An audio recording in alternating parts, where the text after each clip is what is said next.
Imayanda brando sopele amara. Share to soto bere kepeshinda marando zobrade kapalande dia. Iparato sote bere kepalando sobrade amarandia. Sharararo sote kepele amarando sopradea. Iparake se kepere kete palando sopradea. Rakato sote ke palinde ke perendo sopradea palikete. Palate ke se ke parando soprate ke perendo scoparia. Marakato sopalea ike perea sate ke pereko soto ko parande ke site parando soprade. Père, nous voulons te rendre grâce et nous voulons te dire merci. Merci pour tes bontés, merci pour ta fidélité, merci pour ton amour, merci pour tes compassions, merci encore pour ce programme, Seigneur, des 21 jours. Merci de nous parler, merci de nous fortifier, merci de nous encourager, merci, Seigneur, de nous transformer à ton image. Merci, Seigneur, pour ICC Rabat, merci pour cette merveilleuse famille, Seigneur, que tu nous donnes. Merci pour tout ce que tu es, pour tout ce que tu fais. Béni sois-tu, Père, pour ces moments. Nous recommandons toutes choses entre tes mains. Seigneur, que ta parole soit ointe, que ta parole apporte la vie à nos corps, que ta parole, Seigneur Père, vienne transformer nos vies. Père, nous te sommes infiniment reconnaissants. Reconnaissants parce que c'est toi qui bâtis cette œuvre, cette belle œuvre, Seigneur. Seigneur, nous nous soumettons à ta volonté ce soir. Par ton esprit, viens nous conduire, viens nous guider, viens nous parler, viens nous faire du bien, Seigneur. C'est dans le nom de Jésus que nous t'avons ainsi prié. Amen. Amen. Amen. Bonsoir à tous, encore bienvenue dans ce temps de partage. Donc ce soir, nous allons partager sur un sujet très très important. Je ne sais pas si euh, on va faire plusieurs sessions ou seulement cette session. Je sais pas. On verra comment le Saint-Esprit va nous conduire. Amen. Donc aujourd'hui, nous allons partager sur un thème que le Seigneur m'a mis à cœur dimanche dernier pendant que j'étais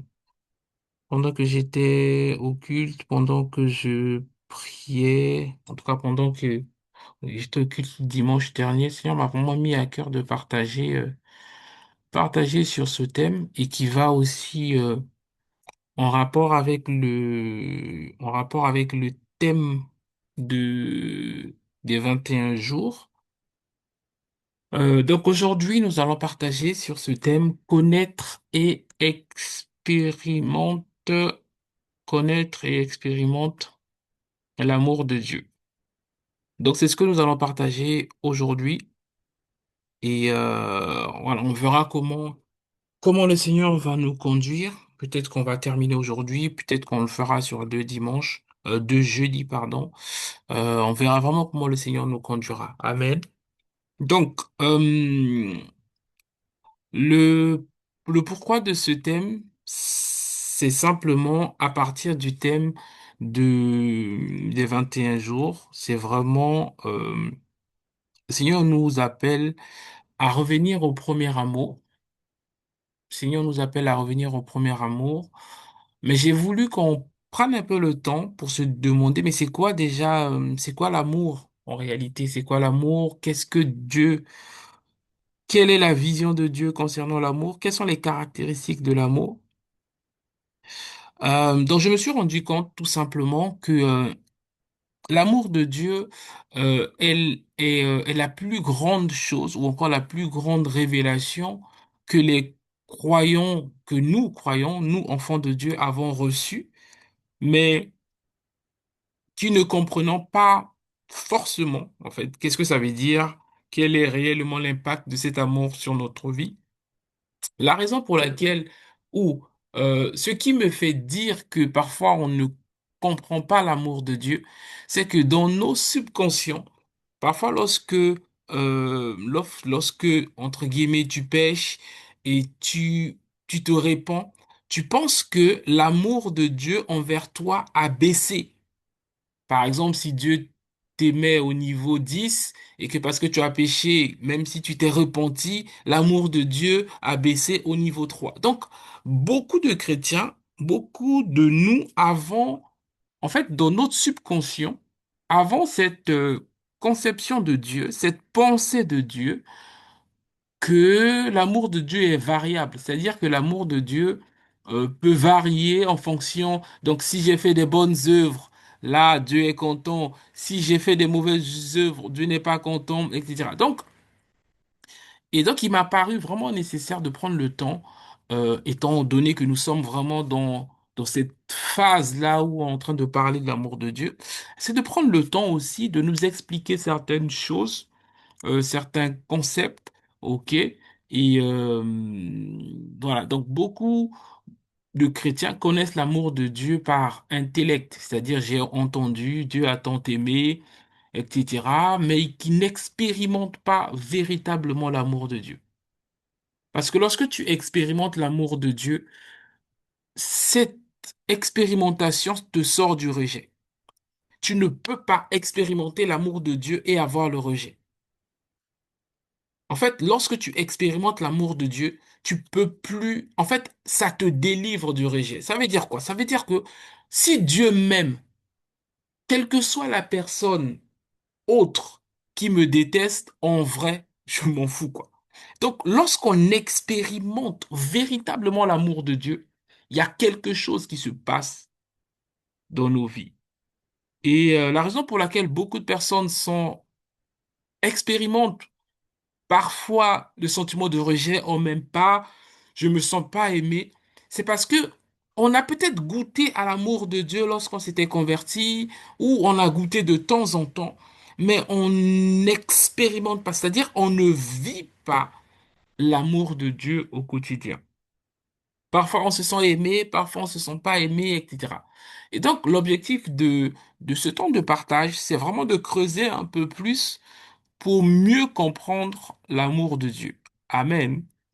Donc, le premier point que nous allons voir ensemble, c'est qu'est-ce que l'amour?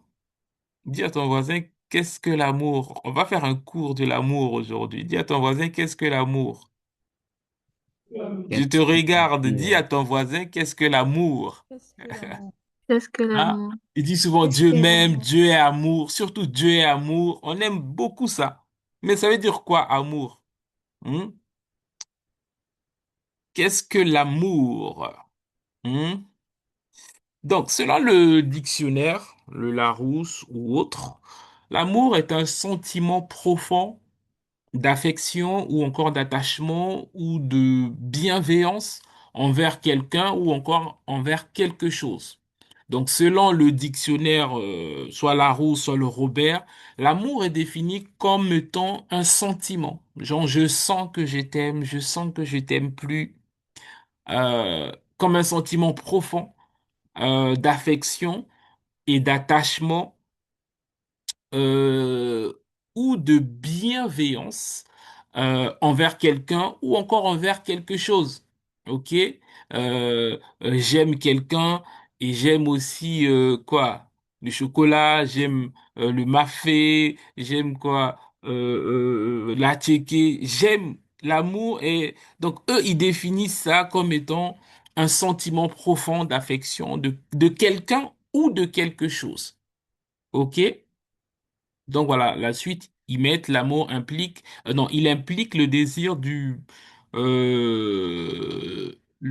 il implique le désir du bien, le désir le don de soi, l'attachement sincère, etc. Donc ça, c'est selon le Robert, selon les dictionnaires. Alors, selon la Bible définit, alors, selon la Bible, l'amour n'est pas un sentiment. OK? Selon la Bible, l'amour n'est pas un sentiment. Euh, D'une manière globale, pardon, l'amour dans la Bible est défini comme étant une décision ou encore un engagement. OK? Comme une décision, comme encore, ou encore un engagement. OK? Comme se donner volontairement, comme chercher du bien pour quelqu'un d'autre, comme parfois payer le prix pour quelqu'un d'autre ou pour quelqu'un. Parce que la Bible dit qu'il n'y a pas plus grand amour que celui qui donne sa vie pour son prochain. En réalité, dans la Bible, l'amour, c'est Dieu. L'amour, c'est la définition de Dieu, en fait. Donc, dans la Bible, il y a plusieurs définitions de l'amour, et nous allons voir, il y a plusieurs types d'amour aussi que nous allons voir. Donc, dans 1 Jean chapitre 4, verset 8, la Bible nous dit que Dieu est amour. Donc, l'amour est la nature de Dieu. Dieu est amour, l'amour est la nature de Dieu. Nous, dans notre partage de ce soir, nous ne parlons pas de l'amour du monde, ok, l'amour humain selon le dictionnaire. Nous allons parler de l'amour de Dieu, l'amour selon la Bible, ok, les différentes facettes de l'amour selon la parole de Dieu.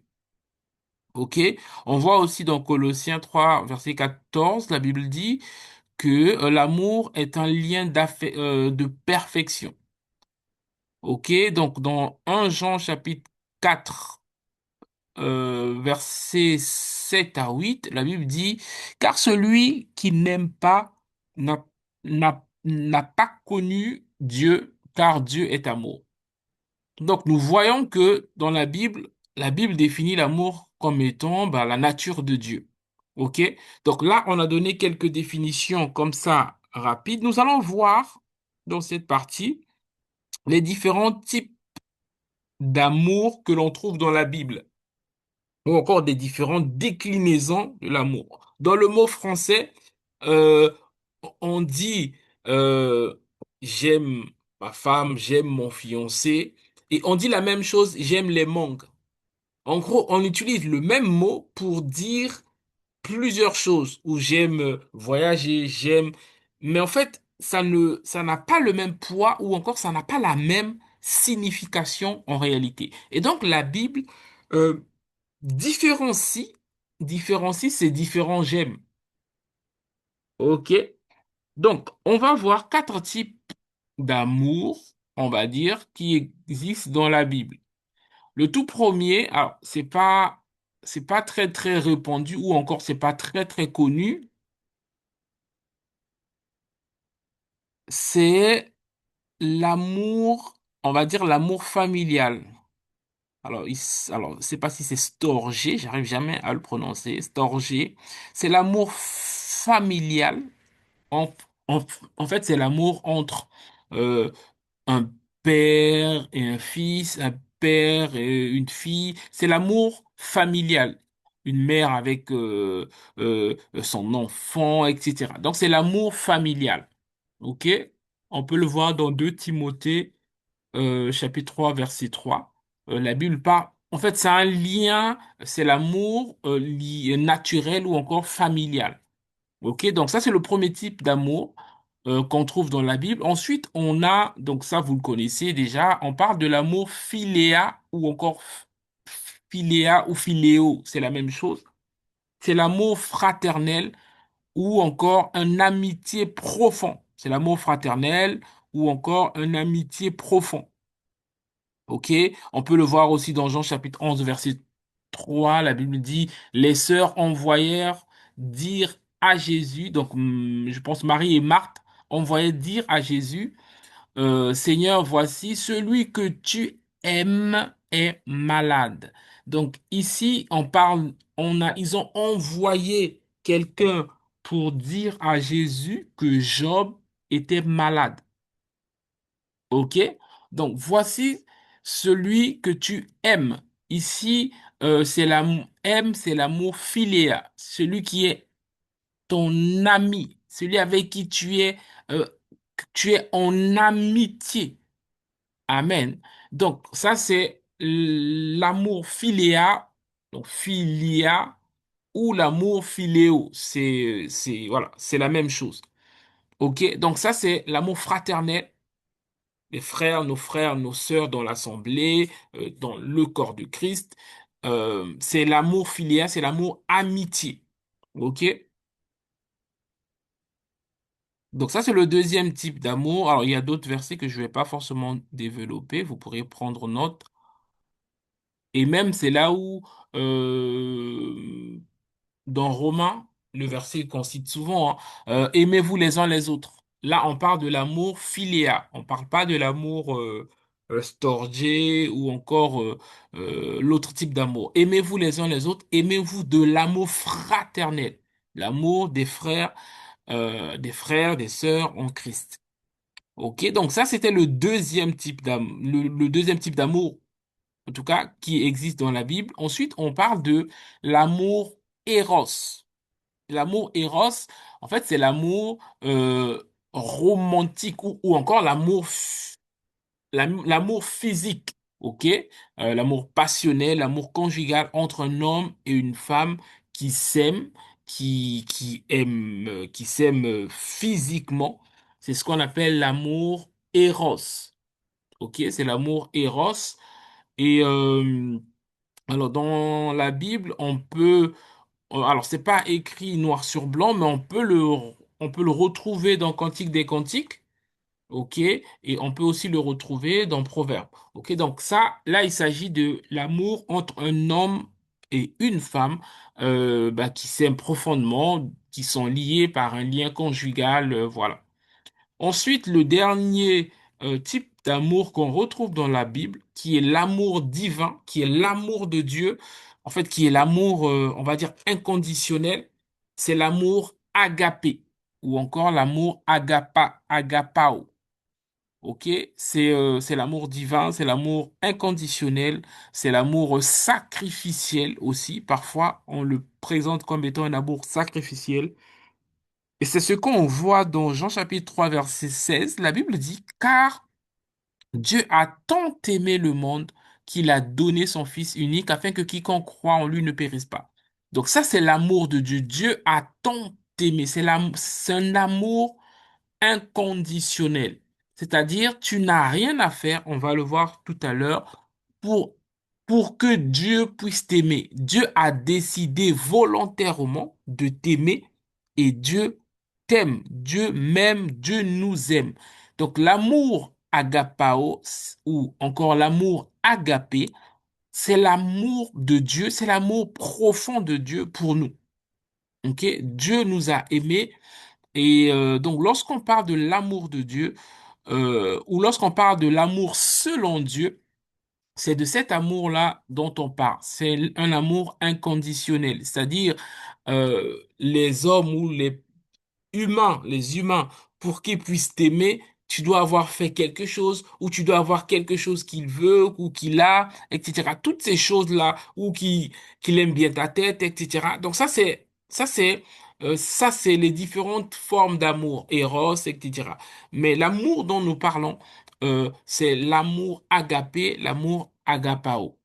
Amen. Donc nous avons vu qu'il y a plusieurs types d'amour et que lorsqu'on dit j'aime Dieu ou je veux aimer Dieu, on doit être conscient que nous demandons à Dieu de nous donner, de nous donner la capacité de l'aimer comme lui, il nous aime.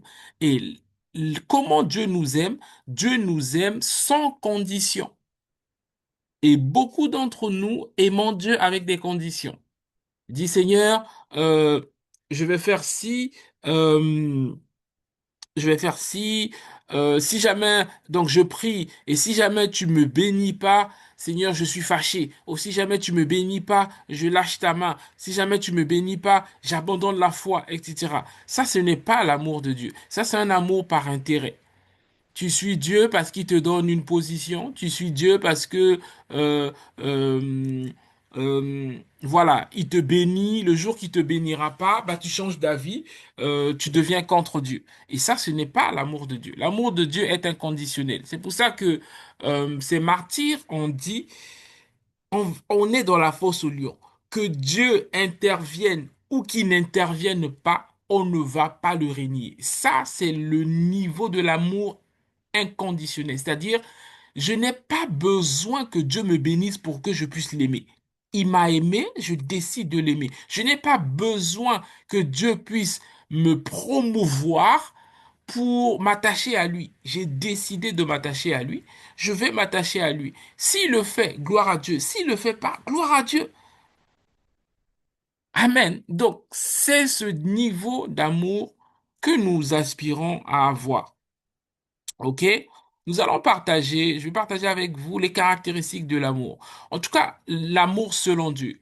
Nous parlons pas, nous, lorsqu'on prie ou lorsqu'on parle de l'amour de Dieu, nous devons être conscients que l'amour de Dieu diffère de l'amour des hommes. Je vais rester un peu dessus parce qu'en fait, beaucoup d'entre nous avons du mal à comprendre l'amour de Dieu. On pense que Dieu nous aime comme nous, comme les humains. En fait, l'amour de Dieu n'est pas comme un amour humain.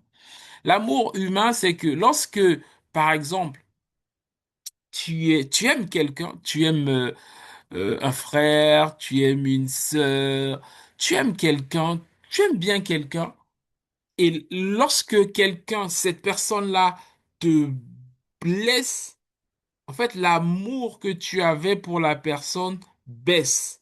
Par exemple, tu aimes quelqu'un au niveau, je vais dire 10, de 0 à 10, non, de 1 à 10. Et cette personne-là, euh, peut-être que vous avez eu des embrouilles, cette personne-là te blesse et soudainement, ton amour pour la personne, pouf, a baissé au niveau 3.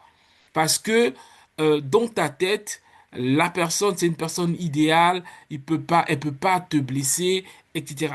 Et ça, c'est l'amour humain. L'amour humain varie au gré des circonstances.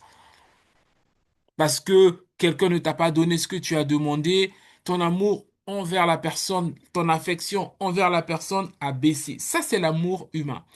L'amour de Dieu ne fonctionne pas comme ça. L'amour de Dieu ne varie pas. La Bible dit que en Dieu, il n'y a aucun nombre, aucune ombre de variation. C'est-à-dire si Dieu m'aime au niveau 10, même si je fais des bêtises, Dieu m'aimera toujours au niveau 10. C'est ce que nous devons, c'est ce que je veux nous emmener à comprendre aujourd'hui. Quelle que soit ta manière d'être, Dieu ne cautionne pas de rester dans le péché. Dieu veut que tu reviennes. Mais le temps où tu es dans la boue et que tu reviennes, en fait, son amour pour toi et pour moi ne varie pas. Dieu nous aime, c'est inconditionnel. Ça veut dire quoi? Ça veut dire que il n'y a pas de condition derrière. Je n'ai pas besoin de faire pour être aimé de Dieu. Dieu m'a déjà aimé. Je répète, tu n'as pas besoin de faire quelque chose pour Dieu pour que Dieu t'aime. Dieu a décidé de t'aimer et il t'a aimé, point. Il n'y a rien que tu puisses faire qui va faire que Dieu va essayer encore de t'aimer plus. Parce qu'en fait, il a mis le plus, il a mis le comble de à son amour en donnant celui qu'il avait de plus cher. Amen. Donc, le but de mon exhortation, c'est de t'aider à comprendre que, ah, aujourd'hui, j'ai pas prié, Dieu m'aime moi. Non, c'est pas ça. Dieu nous aime, il nous aime, point. Que tu aies prié moins, que tu aies prié beaucoup, Dieu nous aime. La raison pour laquelle on prie beaucoup, c'est pour nous. C'est pour avoir plus de capacité spirituelle en nous. C'est pour avoir plus de Dieu en nous. Mais en réalité, ça ne change pas l'amour de Dieu pour nous. La raison pour laquelle on sert Dieu, on se donne pour Dieu, c'est en réponse à l'amour qu'il a manifesté pour nous. Tout ce que Dieu a fait pour nous, tout ce que Dieu fait pour nous, je décide en retour de m'engager. Je ne sers pas Dieu pour que Dieu m'aime encore plus. Il m'a déjà aimé. Il m'a aimé au niveau top. C'est-à-dire ça ne change pas. Alors que nous étions loin de Dieu, Dieu nous a aimés. La Bible dit que alors que nous étions loin de Dieu, dans la boue du péché, pire, dans la pire des choses, Dieu nous a aimés profondément. Donc, c'est-à-dire même lorsque tu étais loin de Dieu, dans des choses compliquées, Dieu t'a aimé. Amen. Et donc, c'est important de comprendre ça. Et c'est ça, alors je ne vais pas l'aborder peut-être aujourd'hui, c'est ça qui doit nous emmener à la justification, de savoir que la justification, c'est-à-dire nous sommes justifiés pas par nos œuvres. Dieu nous justifie parce qu'il a décidé de nous justifier par Jésus-Christ. Lorsque j'accepte Jésus comme Seigneur et Sauveur, mes péchés sont pardonnés. Dieu m'a justifié. Je suis non coupable. OK? Alors, c'est pas le thème d'aujourd'hui. Je vais pas rentrer dessus. Je vais revenir sur mon thème aujourd'hui. Donc, je disais que la raison pour laquelle nous avons du mal à à évaluer l'amour de Dieu parce que nous-mêmes, pour aimer des gens, les gens doivent nous faire du bien, doivent nous faire des cadeaux, ou tu dois aimer un peu sa tête, etc. Ça, c'est un amour charnel ou humain. Dieu ne fonctionne pas comme nous. Je répète, Dieu ne fonctionne pas comme nous. Dieu t'a déjà aimé et pour lui, c'est acquis. Dieu t'aime. Tu n'as rien à faire pour que Dieu puisse t'aimer encore plus. Dieu t'a déjà aimé. Dieu t'aime. Par contre, tout ce que nous faisons, c'est pour répondre à son amour. C'est pour répondre à son amour. Dieu nous a aimés, il a tant donné, il a donné. Nous aussi, on veut donner notre vie pour lui. Amen. Est-ce que quelqu'un me suit ce soir? Mhm. Ok, nous allons vous partager quelques éléments, les caractéristiques de l'amour selon Dieu. Alors, tout ça, nous allons le trouver dans 1 Corinthiens chapitre 13 du verset 1er au verset 8, mais que je ne vais pas lire tout le verset, je vous laisserai méditer dessus tranquillement. Le vrai, alors là, je parle vraiment du vrai amour, l'amour de Dieu, pas l'amour que tu as aimé hier et tu détestes aujourd'hui. Ça, ce n'est pas l'amour de Dieu. En réalité, on l'appelle ça l'amour. En fait, c'est pas un amour, ce sont des sentiments. C'est-à-dire, je sens quelque chose et je crois à cette chose-là. Le pasteur Karambiri disait souvent que les sentiments toujours. C'est-à-dire, les sentiments te mentent. En fait, les sentiments varient parce que bah, aujourd'hui, tu es de bonne humeur, tu aimes. Et demain, tu es plus de bonne humeur, tu n'aimes plus. Donc, les sentiments, tout ce que tu sens, je sens que j'aime Dieu, ça, c'est les sentiments. Est-ce que dans les épreuves de la vie, tu vas continuer à aimer Dieu? Si dans les épreuves de la vie, tu renies Dieu, tu avais des sentiments, tu n'as jamais aimé Dieu. Amen. Donc, les sentiments, toujours. Les sentiments, c'est les émotions. Je le sens. Elle est mignonne, il est mignon. Je sens que il y a un bon feeling et tout ça. Ça sont les sentiments. Un amour véritable est stable. Un amour véritable est stable. C'est-à-dire même lorsque tu n'es plus en contact avec la personne, c'est-à-dire tu as toujours le respect, tu as toujours l'affection, tu as toujours euh, cette considération-là. OK? Donc, c'est vraiment important de comprendre que l'amour de Dieu ou la manière dont Dieu nous aime, c'est pas comme nous pensons. OK? Et lorsque nous allons comprendre ou lorsque tu vas comprendre l'amour de Dieu pour toi, tu vas être délivré de beaucoup de choses. Vous savez, beaucoup de chrétiens, en tant que pasteur, on le voit, hein, beaucoup de chrétiens font des choses pour que Dieu leur aime plus. En vérité, Dieu ne va pas t'aimer plus parce qu'il a donné, il a mis le comble à son amour, c'est-à-dire il t'a déjà aimé. Tu n'as pas à faire pour que Dieu t'aime. Tu as, tu as à accepter le fait que Dieu t'a aimé. En fait, je pense que le défi qu'on a, c'est que peut-être que dans le cadre familial, on n'a jamais expérimenté un vrai amour sincère, au point que on n'arrive pas à comprendre l'amour de Dieu pour nous.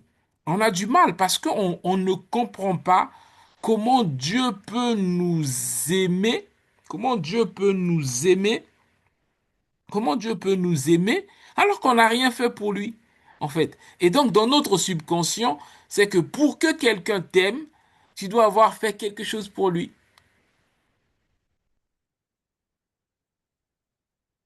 Et le problème, c'est que Dieu ne fonctionne pas comme ça.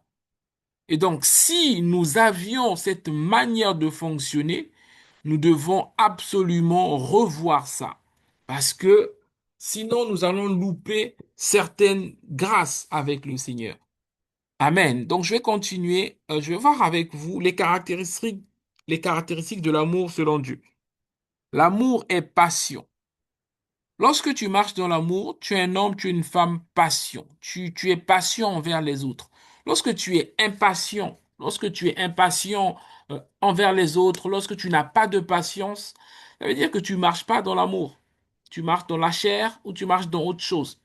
L'amour de Dieu est patient. C'est-à-dire, c'est quoi la patience? La patience, c'est que même lorsque quelqu'un t'offense, te vexe, tu trouves des raisons valables pour te dire, bon, peut-être qu'il n'était pas dans son assiette, peut-être que, voilà, elle n'était pas dans son assiette, mais c'est pas grave, c'est pas grave, voilà, je prends pour moi. L'amour est passion, c'est-à-dire à la patience envers les autres.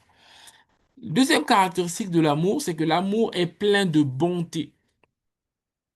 L'amour est plein de bonté, ça veut dire que c'est l'amour veut faire du bien. L'amour ne médite pas le mal. Lorsque tu médites le mal, lorsque à chaque fois, chaque personne que tu rencontres, tu es en mode, cette personne-là, genre, j'aime pas sa tête, ou il m'aime pas, etc., etc. En fait, tu ne marches pas dans l'amour de Dieu. Tu ne marches pas dans l'amour de Dieu. L'amour est bonté. L'amour aime faire du bien. L'amour ne fait pas du mal. Troisième caractéristique de l'amour, l'amour n'est pas envieux. Lorsque tu es envieux, tu envies des positions des autres, tu envies les vêtements des autres, tu envies les grâces des autres, tu envies les choses des autres, tu ne marches pas dans l'amour parce que l'amour n'est pas envieux. Amen. La quatrième caractéristique de l'amour, c'est que l'amour ne se vante pas. L'amour ne s'enfle pas d'orgueil. L'amour ne se vante pas. Tu as donné à quelqu'un, tu as fait un cadeau à quelqu'un pour son anniversaire, tu dois aller dire au monde entier que j'ai fait ça, j'ai fait ci. Ce n'est pas de l'amour.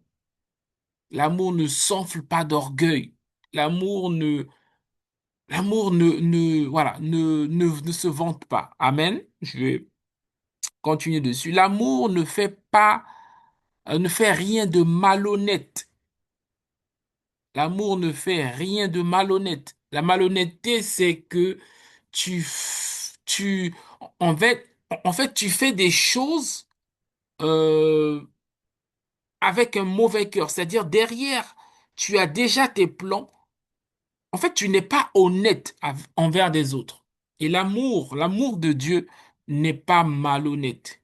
C'est-à-dire, ne calcule pas pour son gain personnel, pour son intérêt personnel, pour son égoïsme, pour lui-même. Amen. Et l'autre caractéristique de l'amour, c'est que l'amour ne cherche pas son intérêt. L'amour ne cherche pas son intérêt. Ensuite, l'amour ne s'irrite pas. Beaucoup d'entre nous, beaucoup des chrétiens sont très irritables, sont très irritables pour moindre chose, il s'irrite, moindre chose, il est fâché, moindre chose. La Bible dit que l'amour ne s'irrite pas. Ensuite, la Bible dit que l'amour ne soupçonne pas le mal. Autre caractéristique de l'amour, l'amour ne soupçonne pas le mal. Lorsque tu vois le mal partout, un tel, si, sache que tu ne marches pas dans l'amour. Tu ne marches pas dans l'amour parce que tu es toujours dans la oh, c'est quoi déjà le mot français là? Substitution. Je sais pas comment on dit ça. Bref, tu soupçonnes le mal partout. Amen. Ok, je continue. L'amour ne se réjouit pas de l'injustice, mais se réjouit de la vérité. Lorsque tu marches dans l'amour, tu prends pas plaisir dans l'injustice. Tu peux pas dire c'est bien fait pour lui. Il n'a qu'à périr. Non, tu te réjouis de la vérité. Amen. Ensuite, l'amour excuse tout. L'amour croit tout. L'amour espère tout. L'amour supporte tout. Lorsqu'on marche dans l'amour, Dieu va nous emmener à à apprendre à excuser, à apprendre à croire, même lorsque tout en nous est en train de nous dire, tu n'as pas à croire. L'amour espère tout, c'est-à-dire tu espères que ton frère, ta sœur peut changer, tu espères que ta mère peut changer, peut devenir une bonne personne, tu espères que ton père qui, qui est peut-être colérique peut devenir une bonne personne, tu espères. Tu espères que Dieu peut Dieu peut changer sa condition. Tu espères que euh, voilà, ce lien d'amour dans la famille peut exister réellement. L'amour espère. Amen. Ensuite, l'amour ne périt jamais. C'est-à-dire l'amour véritable ne périt jamais. Et ce point, c'est très très fort. C'est très fort parce que je me rends compte que, en fait, quand je lis ça, en fait, je me rends compte qu'on part dans le monde, les gens, par exemple, qui s'étaient mariés et au bout de 30 ans, ils ont divorcé et ils se détestent. En fait, je me rends compte qu'ils se sont jamais aimés. Parce que la Bible nous dit clairement que l'amour ne périt jamais. Ça veut dire que, en fait, si tu as aimé quelqu'un véritablement, même si vous avez décidé de vous séparer, tu continueras toujours à aimer la personne. Ça, c'est l'amour véritable. La Bible dit que l'amour ne périt jamais. Et c'est cette dimension-là de l'amour de Dieu que nous demandons, nous cherchons à Dieu. Et le dernier point que je vais voir avec vous pour aujourd'hui, peut-être pas, je sais pas, l'amour ne fait point de mal à son prochain. Lorsqu'on marche dans l'amour, on médite pas le mal. On n'est pas, oui, je vais faire ça, je vais bien le rendre, je vais bien le blesser aussi. Il m'a blessé, elle m'a blessé, et je vais me venger contre la personne. L'amour ne fait pas de telles choses. L'amour ne se venge pas. L'amour ne médite pas les choses pour dire c'est bien fait pour lui ou c'est bien fait pour elle. Et, euh, et deux fois, bon, lorsqu'on était dans le monde, hein, je pense que là, tu as changé. Lorsqu'on était dans le monde, en tout cas pas moi, mais certaines personnes dans le monde, ils sont avec une personne, par exemple en couple, et qui décident de se séparer et tout ça, dans son subconscient, il se dit, j'espère que il ou elle ne trouvera personne. En gros, tu es en train, dans ton cœur, de le maudire la personne. J'espère qu'il ne trouvera personne. En gros, tu te réjouis de son malheur, en fait. Tu es en mode, j'espère qu'il va trouver personne. Parce que soit moi, soit rien d'autre. Tu vois? Et en fait, ça, c'est un cœur. Et parfois, qu'on a ramené dans le Seigneur, genre, euh, euh, quelqu'un, alors, comment je vais dire ça? Euh, Par exemple, je vais donner un exemple. Quelqu'un est à la chorale et qu'il sent que, bon, là, moi, franchement, je pense que je vais aller dans le digital. Et dans ton cœur, tu vas dire, non, j'espère qu'on va le refuser là-bas. Ça, c'est pas l'amour de Dieu.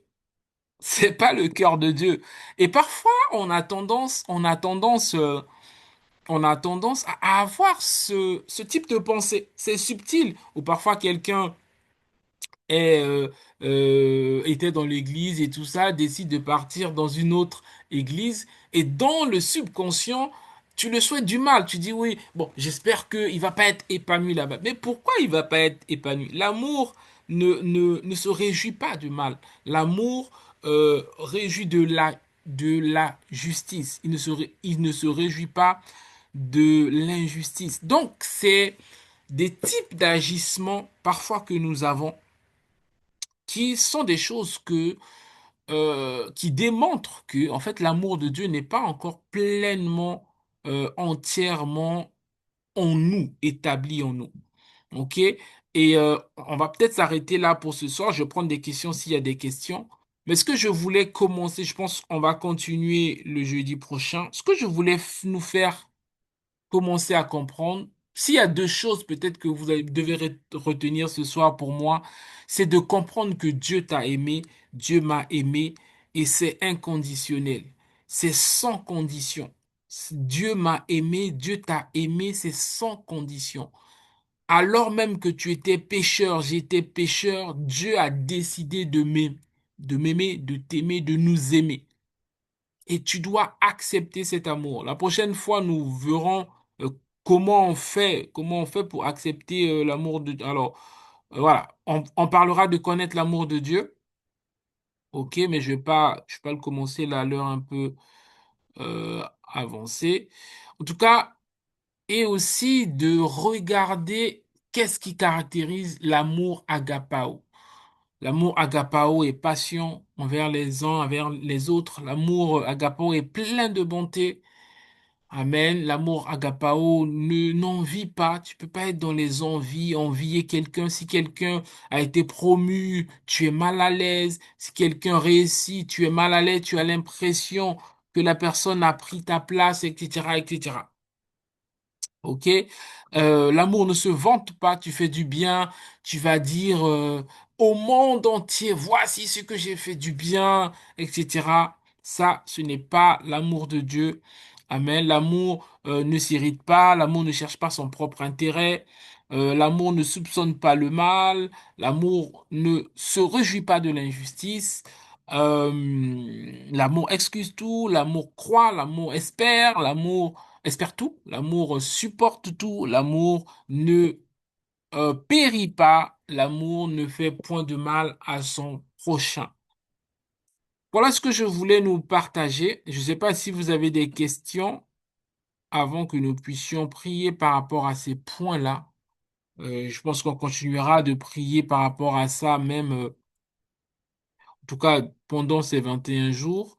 Mais voilà, c'est ce que je voulais partager avec vous. Est-ce que vous avez des questions par rapport à ce qu'on a vu ce soir? Est-ce que quelqu'un a été béni et est-ce que vous avez des questions?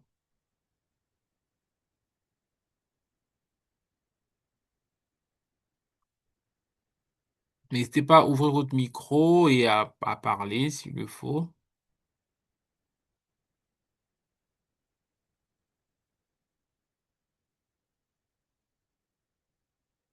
Est-ce que vous avez des questions, des interrogations à propos de l'amour? Oui, pasteur, j'ai une question. Dis-moi. J'aimerais savoir si est-ce que se fâcher pendant un temps est aussi du manque d'amour? Très bien.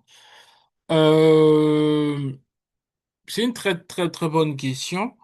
La Bible dit que le soleil ne se couche pas sous ta colère. Ça veut dire quoi? Ça veut dire que bah, tu peux te fâcher, mais tu peux pas te fâcher toute la vie, quoi. Tu vois? Il y a eu, dans l'histoire de Jésus, lorsqu'on lit les évangiles, il y a eu un moment où Jésus fut irrité, notamment dans le temple, lorsque les gens ont transformé le temple en un marché, en un lieu de commerce. La Bible dit que Jésus était, bah, s'est fâché, tout simplement, hein, et a tout renversé. Ok? Oui, ça peut nous arriver à nous tous de se mettre en colère, mais ce que la Bible dit, c'est que le soleil ne se couche pas sur ta colère. Ça veut dire que, en gros, tu peux pas traîner ta colère pendant aujourd'hui, demain, après-demain, tout le temps, quoi. Premièrement. Et deuxièmement, il y a un verset, alors là, je l'ai pas sous la main, mais qui dit que lorsque tu te mets en colère, ne pêche pas. Tu peux te mettre en colère sans te pécher, et tu peux te mettre en colère et pécher. Ok? Donc, alors la question que tu vas me poser, mais pasteur, comment tu peux te mettre en colère sans pécher? Bah si, on peut te vexer, on peut te faire quelque chose de mal, qui t'énerve, tu te mets en colère. Mais tu n'as pas décidé de prendre le couteau, d'aller te venger ou d'aller percer quelqu'un, ou tu n'as pas décidé bah, de commencer à insulter la personne et tout ça. Donc tu n'as pas décidé de réagir d'une mauvaise manière. Donc la Bible dit que voilà, tu peux te mettre en colère, mais que en gros bah, que tu pêches pas quoi. Tu vois, donc ça peut arriver de se mettre en colère, ça arrive à tout le monde, mais il faut juste que, bah, que, un, tu te mettes pas en colère, et deux, Après, il y a des différents types de colère. Il y a des personnes dont parfois, quand ils sont en colère, c'est comme un ouragan. C'est-à-dire, ils oublient même que, en fait, ils oublient même la vie réelle. C'est-à-dire, ils s'énervent, ils se fâchent. Il y en a qui cassent tout sur leur chemin. Mais ok, après ta colère, si tu as cassé ta télé, comment tu vas faire après? Ok, donc il y a des gens qui ont une forme de colère, mais en fait qui sont démoniaques. C'est-à-dire, en fait, c'est un esprit de colère. Ok, lorsqu'il se met en colère, il casse tout. Après, quand il revient, il regrette. Ah, mais pourquoi j'ai tout cassé? Oui, mais c'est un esprit derrière. Ok? Alors, tout le monde, quand il se met en colère, c'est pas forcément un esprit derrière. Ok? C'est pas ce que je suis en train de dire. Mais il y a les différents types de colère. Il y a des personnes, lorsqu'ils se met en colère, ils bousillent tout sur son chemin. C'est un esprit. Le problème de ça, c'est que ces personnes-là deviennent parfois parents. euh, voilà, il se met en colère, il casse tout, et après, il est désolé de dire à ses enfants, voilà, je suis désolé de m'être comporté comme ça, c'est plus fort que moi. Lorsque tu commences à avoir des comportements où tu dis c'est plus fort que moi, sache que c'est spirituel. La vérité, c'est que lorsque tu vas travailler sur soi, tu peux te mettre en colère, mais tu peux te maîtriser aussi. Tu peux avoir des limites. Moi, je me méfie de toute personne qui se met en colère, qui n'écoute plus personne. C'est-à-dire, il y a personne qui peut le calmer. Là, tu es en danger. Même si ton pasteur débarque, tu dis non, non, non, pasteur, là, là, là, pour l'instant, je veux pas te voir, quoi. Hey! Et même Jésus lui-même, il débarque, tu dis non, Seigneur, là, tu lui dis, il y a un temps pour tout sur le soleil. Maintenant, là, c'est le temps de se fâcher. Miséricorde. Ah là là. Et là, tu es en danger. Si, par exemple, voilà, ça c'est ce type de colère. Si, lorsque tu te mets en colère, tu oublies la notion de l'autorité, que telle personne, c'est mon autorité, tu oublies que telle personne, c'est mon ami proche, c'est-à-dire, je dois l'écouter, ça veut dire que ta colère n'est pas normale. Ça veut dire que tu ne te contrôles plus lorsque tu es en colère. Ça veut dire que personne ne peut te raisonner lorsque tu es en colère.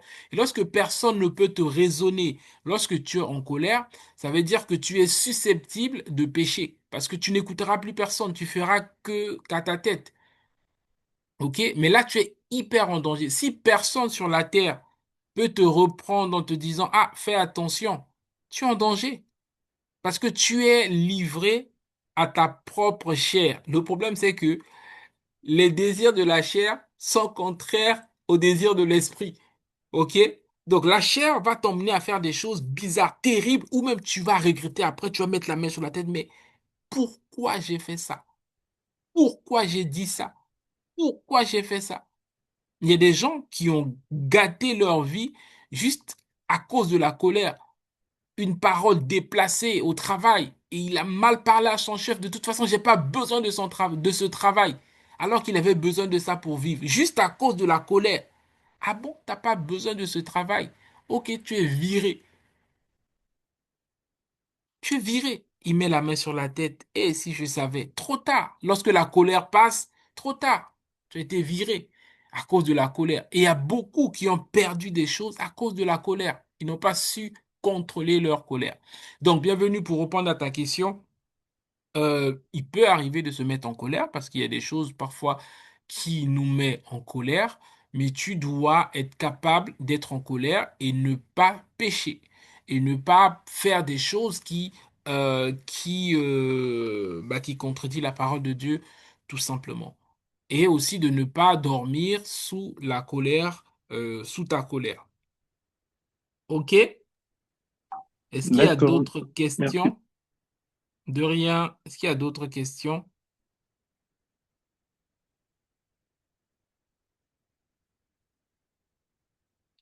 Oui, Keina. C'est un peu en rapport avec la question de bienvenue, mais Mhm, c'est plutôt dans le sens où est-ce que, par exemple, moi, quand je me mets en colère, ben, je ne parle plus et je n'exprime pas forcément à la personne qui m'a frustrée ce que je ressens. Je préfère me taire. Je n'arrive pas par peur de mal parler. Parce que mhm, généralement,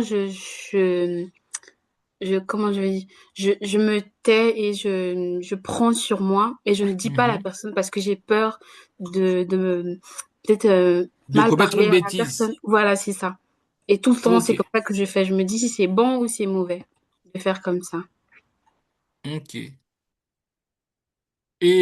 Et souvent, ça se termine comment? Parce que la question, c'est comment ça se termine? Parce que pour moi, alors chacun de nous gère sa colère d'une certaine manière. Il y en a qui aiment l'exprimer, il y en a qui l'expriment pas et qui étouffent dedans, qui brûlent dedans et jusqu'à ce que ça passe. Il y en a qui brûlent dedans et qui méditent le jour où tu vas te retrouver dans mon couloir seul à seul avec moi. Tu vas voir de quel bois je me chauffe. Donc, ça se finit comment ta colère? Est-ce que est-ce que tu es rancunière, c'est-à-dire est-ce que on t'a vexé, tu n'as pas pu l'exprimer, ça t'a fait mal, tu t'es tu. Est-ce que tu gardes, c'est-à-dire tu gardes la rancune, ou est-ce que après quelques heures ça passe, tu oublies? Est-ce que tu oublies facilement? Voilà, c'est ça En fait, ma question, c'est quelle est la suite? Ça m'arrive d'oublier, mais souvent, je prie que le Seigneur me fasse oublier ça rapidement. Mais après, quand la même personne commet une autre erreur, ça revient. Ce que la personne fait avant, ça revient et c'est comme si ça s'accumule. Je sais pas trop comment l'expliquer, mais c'est comme si Oui, je comprends. ça commence à faire trop. Mais après, je fais toujours la même chose. Je prie pour oublier et comme ça. Je sais pas si c'est bien de faire comme ça. D'accord, très bien. Alors, je dirais pas si c'est bien ou c'est mal, ok? Chacun de nous a une manière de gérer sa colère. Je pourrais pas dire telle manière est telle est bonne, tout ça. Je pense que si ça te permet de ne pas pécher, donc c'est une bonne manière, ok? Voilà, il y en a qui l'expriment, il y en a qui l'expriment pas. Voilà, chacun de nous agit d'une certaine manière, mais en tout cas, ce que moi je pourrais te recommander, c'est de le faire passer, c'est-à-dire de ne pas réagir tout de suite comme tu fais, mais quand tu as l'opportunité, c'est de l'exprimer quand tu es à froid. Pas que tu sois à chaud, que tu as à froid, d'essayer de faire un effort d'exprimer à la personne que tu n'avais pas apprécié ce que la personne avait fait, etc. Parce que ça va te permettre toi aussi de te libérer. OK?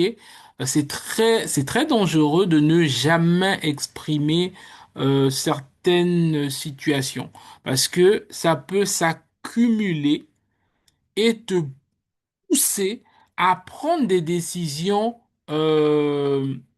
radicales à un endroit où ça vaut même pas la peine, tu vois? Parce que, en fait, tellement ça a accumulé et tu vas prendre une décision qui n'est pas proportionnel euh, au problème qui vient de se passer. Alors, je prends un exemple. Une personne t'a frustré pour la première fois, tu n'as pas dit, la même personne revient 3, 4, 5 fois. Et pour la cinquième fois, c'était juste peut-être qu'elle avait fait une blague déplacée. Mais à cause d'une blague déplacée, tu dis, tu ne me parles plus jamais, je veux plus entendre plus parler de toi. La personne va dire, mais attends, elle rigole ou quoi? Ce que j'ai fait, ou encore ma blague ou ma faute, n'est pas proportionnel à la sanction que j'ai, ou, ou qu'il m'inflige ou qu'elle m'inflige. Le problème, c'est que ta sanction à toi, c'est le cumul de tout ce que tu as accumulé. OK? Donc, pour éviter ça, je sais que c'est difficile pour certaines personnes. Il y en a qui n'aiment pas trop, voilà, exprimer qu'ils ont été vexés et tout ça. Mais il faut le faire parce que le danger de ça, c'est que, euh, euh, euh, comme disait souvent l'apôtre Yvon, ça risque de faire de toi un scandale. Un scandale, c'est quelqu'un qui fait des choses inattendues que les gens ne comprennent pas. C'est-à-dire, on comprend pas ta réaction. C'est-à-dire, je comprends pas ce que tu fais. En fait, ça a pas de, c'est comme si ça n'a pas de sens, en fait.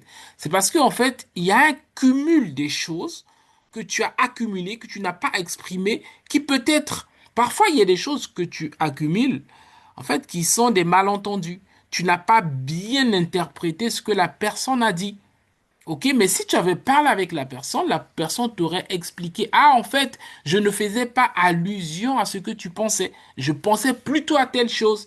Et vous aurez, voilà, tu aurais échangé et compris. En fait, mon point, c'est que c'est bien de prier, mais c'est bien aussi, si tu peux, de l'exprimer. Pas dans le but que la personne demande pardon, parce que d'autres l'expriment pour que la personne absolument te demande pardon.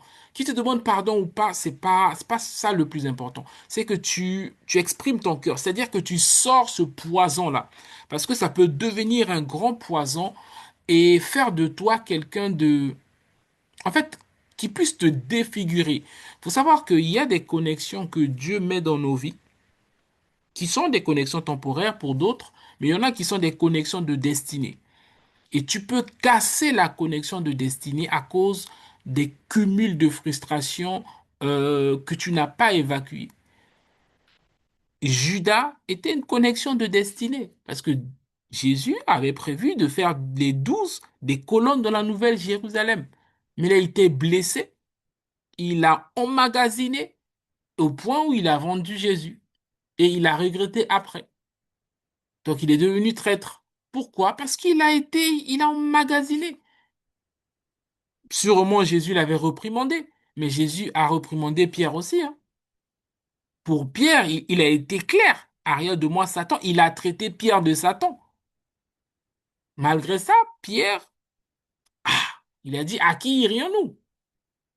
Donc, tout, c'est pas seulement comment on t'a traité, c'est quel est le cumul que tu as laissé en toi.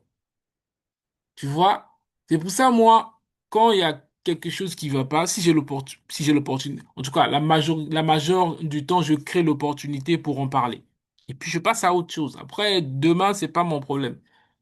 C'est très important pour pouvoir, bien sûr, ça dépend avec qui et comment tu peux le faire. Si c'est avec ton père et ta mère, bon, faut trouver des moyens. Mais faut se libérer de ça. Faut pas emmagasiner ces choses-là parce que ça peut te défigurer. C'est-à-dire que ça peut faire de toi quelqu'un de méconnaissable. C'est-à-dire, on te reconnaît pas, on dit, mais c'est pas elle ou c'est pas lui. Qu'est-ce qui s'est passé? Bah, l'ensemble des frustrations non confessées. Et beaucoup dedans, il y a des mauvaises interprétations des choses. Je l'ai vu, il a souri, il se moquait de moi. Mais tu sais, peut-être qu'il a pensé à la bonté que le Seigneur lui a fait, il a souri. Et toi, tu penses que il se moque de toi. Donc, il y a tellement de choses qui peuvent se passer. En tout cas, ma recommandation, c'est vraiment de travailler dessus aussi. Faut travailler sur soi, ok? Je sais qu'il y a des choses qui sont pas faciles. Tout le monde ne peut pas, n'agit pas comme moi, ok?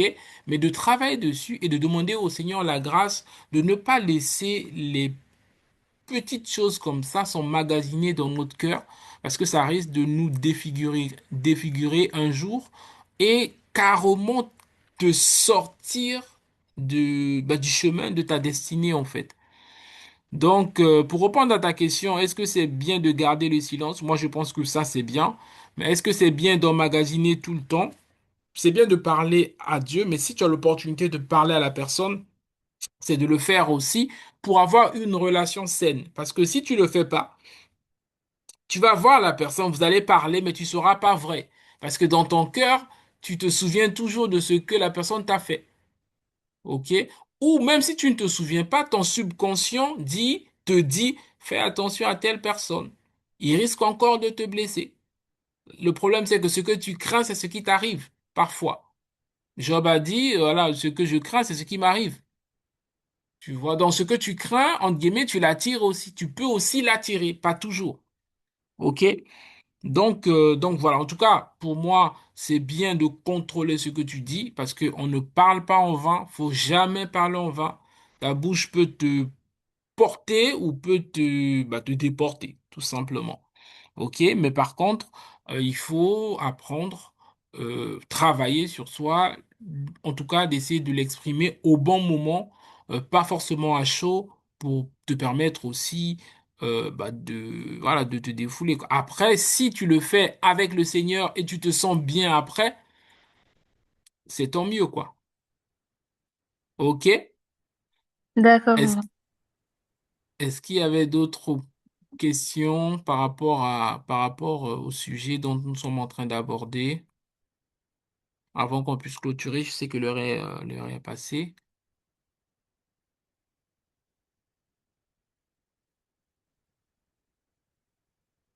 Ok, s'il n'y a pas de questions, on va s'arrêter là. On va élever nos voix. Nous allons prier pour que le Seigneur nous accorde la grâce